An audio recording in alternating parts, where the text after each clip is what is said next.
Hi guys. तो शुरू करते हैं आज की वीडियो। तो दोस्तों हमारे पास 6 ऐसे कॉन्सोनेंट्स होते हैं जिनकी आवाज़ उनकी पोजीशन के हिसाब से बदल जाती है। वर्ड में एक वर्ड हमने लिखा है, उसके अंदर उनकी पोजीशन क्या है। ऐसे हमारे पास 3 पोजीशंस होती हैं, एक स्टार्ट, एक वोवल, 2 वोवल के बीच में, एक बादशिम और एक कॉन्सोनेंट और वोवल के बीच में। ठीक है, तो अब ऐसे हमारे पास 6 कॉन्सोनेंट है, उसमें से पहला कॉन्सोनेंट हमारे पास है कियोक। अब अगर कियोक हमारे पास स्टार्टिंग में लगता है तो उसकी आवाज़ हमारे पास आएगी ख, कादा नहीं, गादा नहीं, खादा। ठीक है, जैसे कि येरा खादा, खादा, टू गो, खादा। अब अगर ये 2 वोवल्स के बीच में आ रहा है तो उसकी आवाज़ आ जाएगी ग, जैसे योगू। जैसे ये हमारे पास यो वोवल, ये हमारे पास ऊ वोवल और बीच में कियोक, योगू। इसका मतलब क्या होता है? डिमांड। अब अगली पोजीशन हमारे पास है बादशिम की। बादशिम मैंने आप लोगों को बताया था कि 3rd and 4th क्वाड्रेंट हमारे जो होते हैं उनको हम बादशिम बोलते हैं। तो बादशिम में अगर ये लगेगा तो इसकी आवाज़ आएगी क की। क्या आवाज़ आएगी? क। जैसे मोक्ता, मोक्ता। ठीक है, इसका मतलब क्या होता है? To eat. अब अगर ये कॉन्सोनेंट और वोवल के बीच में लग रहा है तो इसकी आवाज़ क्या आएगी? ग। जैसे ग्योंगो, ग्योंगो। इसका मतलब क्या होता है? वार्निंग। मैंने कैसे इसको बोला? ये रहा हमारा अंग कॉन्सोनेंट, ये रहा हमारा ओ वोवल, तो कॉन्सोनेंट और वोवल के बीच में ये रहा हमारा कियोक, ग्योंगो। ठीक है, अब नेक्स्ट कॉन्सोनेंट ऐसा हमारे पास है दिगत। दिगत अगर स्टार्टिंग में लगता है तो उसकी आवाज़ निकलेगी थ, थुर्योप्ता, थुर्योप्ता। मैं इसको दुर्योप्ता नहीं पढ़ा, थुर्योप्ता, टू बी अफ्रेड। अब 2 वोवल के बीच में लग रहा है तो इसकी आवाज़ निकलेगी द, फूदाम। वोवल, आ वोवल, बीच में दिगत, फूदाम, विच मीन्स ओवरवेलमिंगनेस। अब अगर ये बादशिम में लगेगा तो इसकी आवाज़ आएगी त, जैसे कि कोत, कोत, सून। ठीक है, कोत का मतलब क्या होता है? सून।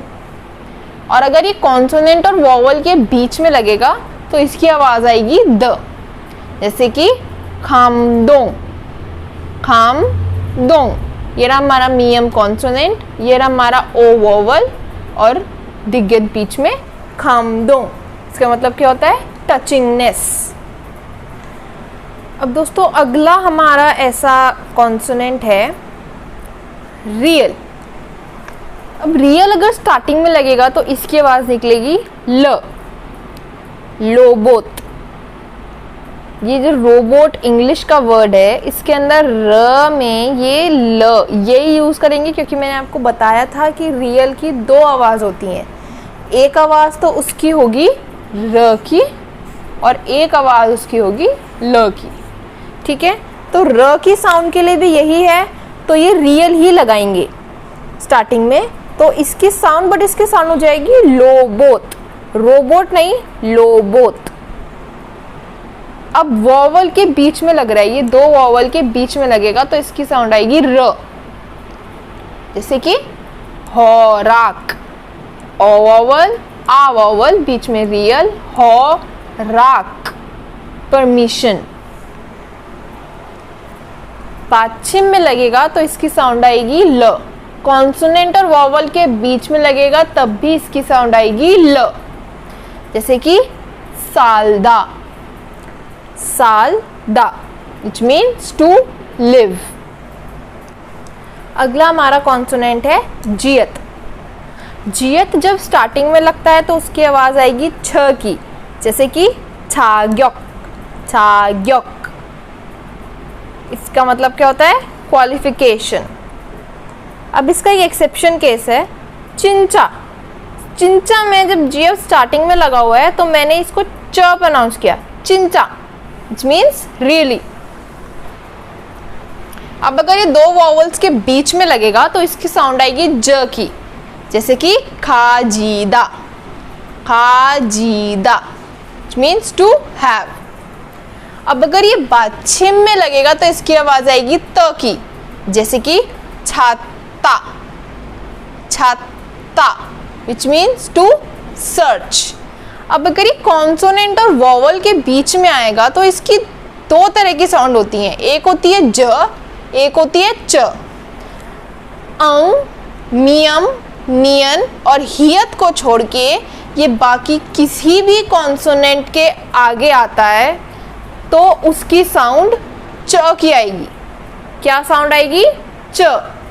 इसका एग्जाम्पल देती हूँ कि अगर ये नियन के आगे लगेगा, एक नियन का एग्जाम्पल देखते हैं। अगर ये नियन के आगे लगेगा तो जैसे मुंजे, मुंजे। अगर ये अंग, मियम या नियन इन तीनों में से किसी के भी आगे लगेगा तो इसकी साउंड आएगी ज की, जैसे कि मुंजे, which means प्रॉब्लम। अब अगर ये हियत के आगे लगेगा तो इसकी साउंड आएगी छ की। क्या साउंड आएगी? छ की। क्रोच्छी, क्रोच्छी।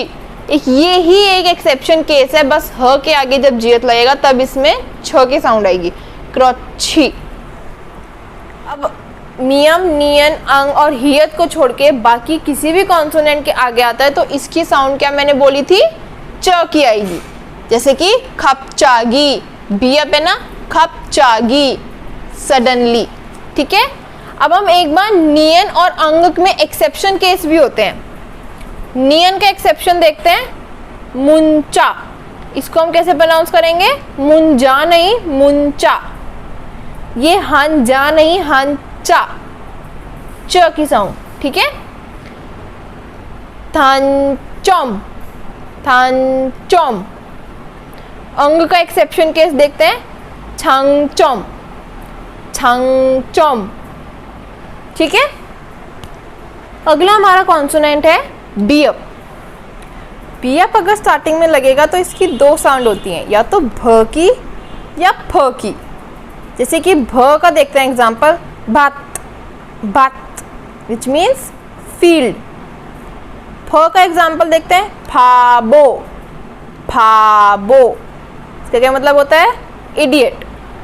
दो वॉवल के बीच में आएगा तो ब, गुब्योल, गुब्योल। इसका मतलब होता है डिस्टिंक्शन। बाछिम में आएगा तो प, आश्विप्ता, आश्विप्ता। इसका मतलब टू बी शेम और या पिटी दैट।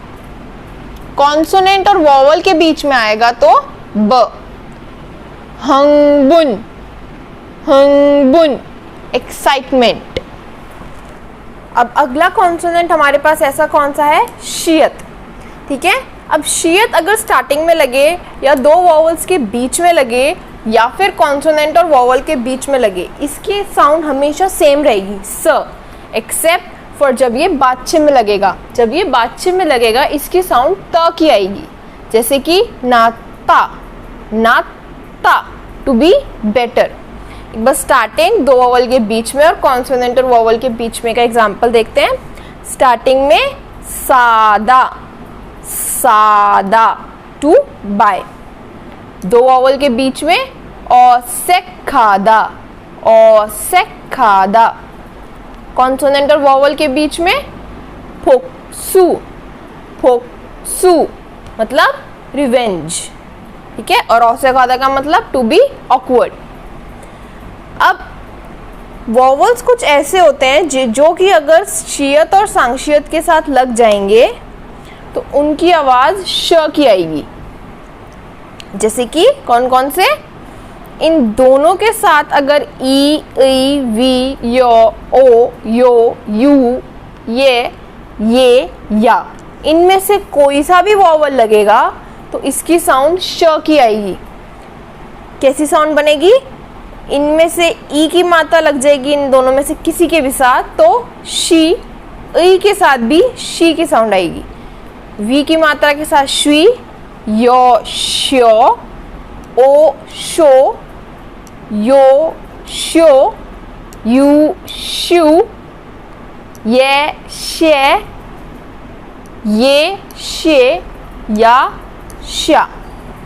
ठीक है। अब ये वोवल ऐसे हैं जो कि अगर सांक्षियत के साथ लगेंगे तभी श की साउंड देंगे। कौन कौन से वोवल हैं? उ, वे, वा, वे, उए। अब इसके साथ लग जाएगा तो क्या साउंड आएगी? शु, श्वे, श्वा, श्वे, शे। ठीक है। अब खियक, खियक एक ऐसा कॉन्सोनेंट है जिसकी साउंड थ्रू आउट सेम रहेगी, स्टार्टिंग में भी सेम रहेगी, इन बिटवीन वोवल्स भी सेम रहेगी, कॉन्सोनेंट और वोवल के बीच में भी सेम रहेगी, ख। बट अगर ये बाच्छिम में आएगा तो इसकी साउंड हो जाएगी क। जैसे कि वॉक, वॉक, इसका मतलब किचन। अब आप कहीं भी देख रहे होंगे कि मैं रियल ऐसे ना लिखने की बजाय ऐसे लिख रही हूँ। मैं ये स्ट्रोक ऑर्डर फॉलो करने की बजाय मैं इसको कॉन्टिन्यूस ऐसे बना रही हूँ। ठीक है। इसमें अब जब आप धीरे जैसे जैसे कोरियन लिखेंगे, जितना कोरियन लिखेंगे उसके हिसाब से आपकी राइटिंग चेंज होएगी। ठीक है। कई लोग इसको ऐसे भी लिखते हैं, रियल को। तो हमेशा याद रखना कि स्ट्रोक ऑर्डर सिर्फ कोई जब सीखता है लैंग्वेज तो उसके लिए होती है। धीरे धीरे कोई अडेप्ट कर लेते हैं जब उस लैंग्वेज को, तो हमारा स्ट्रोक ऑर्डर भी चेंज हो जाता है और हम उसको अपनी तरह से लिखते हैं। ऐसे ही मैं बी अप का स्ट्रोक ऑर्डर ऐसे ना लिखने की बजाय इसको ऐसे लिख रही हूँ, या फिर जैसे अगर सांग बी अप लिखना हो तो मैं इसको ऐसे लिखती हूँ। ठीक है। तो हमेशा याद रखना, इसका मतलब ये नहीं है कि ये गलत है, इट्स जस्ट मेरा लिखने का स्टाइल अलग है। आपका अलग हो सकता है, किसी और का अलग हो सकता है। रियल ऐसे कर्सिव में लिखा जाता है। तो आज के लिए बस इतना ही। अब अगली वीडियो में मिलेंगे। Bye everyone, अन्यंग।